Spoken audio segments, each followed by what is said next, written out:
might have noticed that we started our tour late, and that is on purpose, in fact, because here in Plovdiv we don't like being in a hurry. We like chilling, enjoying life, and we have a special word for that. It's, do you know it? No, I would say that it's anger from communist system. I'd say it comes even older than that. I think it comes from the Ottoman times. I'm not being next. No, actually the word is aylak, and in Turkish that means to have nothing to do, to be idle. But in Plovdiv we take this to a whole new level. Here aylak is not only the way of life, it's a philosophy. It might have even become an official trend. Only people were way too aylak to write it down. But yeah, we love enjoying life, we love gossiping, we love sitting in the main street and sipping our coffee, relaxing. And this statue is actually put here exactly to commemorate the spirit of aylak. Now, this was an actual person who you see here, but he wasn't anyone important. He wasn't a doctor or an architect or a politician. What? Well, he was important in the term that everyone knew him. He was one of those characters that make up the spirit of town, the ambience. His name was Milo, and a lot of people called him Milo the Crazy because they thought he wasn't right in the head. But from what I've heard, he was actually a nice person.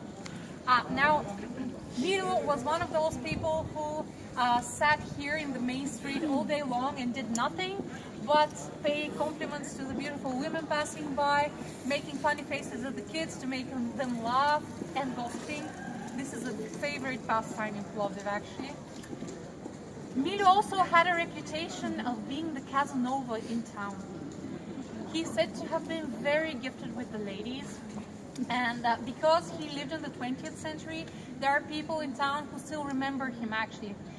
So the landlady of one of my friends, she told me that there was a popular rumor when she was young that a lady doctor who was very lonely decided to check if the rumors were true about Milo, so she invited him at home, and you know, they did whatever they did, and afterwards she said, Milo, please don't tell anyone about this, because actually this happened during the socialist times, and during those days it was taboo having a relationship with someone you weren't married to. So she didn't want to have a bad name in society. And he was coming out of her house, repeating to himself, I won't tell anyone, I won't tell anyone. And actually coming out of the door, he remembered that he had not promised anything.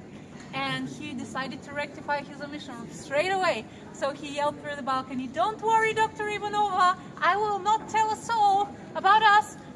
So by the end of the day, as you can imagine, everyone knew about it. Now, this statue was actually made by a famous Plovdiv doctor who wanted to capture the spirit of town, and he actually funded 3 statues. This is the first one, and we're going to see all of them. And just like any statue of a person that appears, rumors immediately started flying around that if you tell Milo your wish, he will make it come true. And I have no idea if that works or not because I haven't tried it myself. What I can vouch for, however, is that if you tell Milo your secrets, he will never get away.